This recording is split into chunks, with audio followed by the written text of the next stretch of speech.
Donald Trump ব্যবসায়ী কিংবা মার্কিন প্রেসিডেন্ট, পরিচয় যাই হোক, উদ্ভট সব মন্তব্য আর নানা বিতর্কিত কর্মকাণ্ডে প্রায়ই হন খবরের শিরোনাম।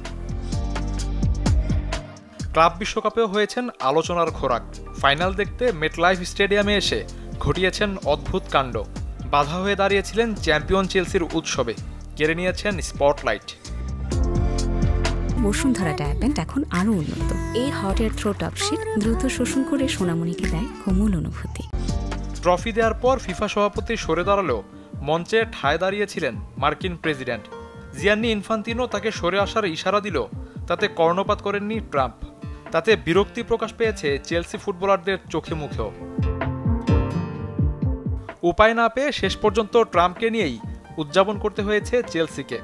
এক পর্যায়ে ফিফা সভাপতিও তার সঙ্গে যোগ দিতে বাধ্য হন, যা এরই মধ্যে সামাজিক মাধ্যমে ভাইরাল। ট্রফি দেওয়ার পর সচরাচর আয়োজকদের কাউকে মঞ্চে থাকতে দেখা যায় না, কিন্তু ট্রাম্প মানেই যে ব্যতিক্রম। ধারাবাহিকতা ধরে রাখলে আগামী বছর যুক্তরাষ্ট্রে হতে যাওয়া বিশ্বকাপেও ট্রাম্পের অদ্ভুতরে ঘটনার সাক্ষী হতে পারে ফুটবল বিশ্ব। শফিউদ্দিন শাওন, চ্যানেল 24।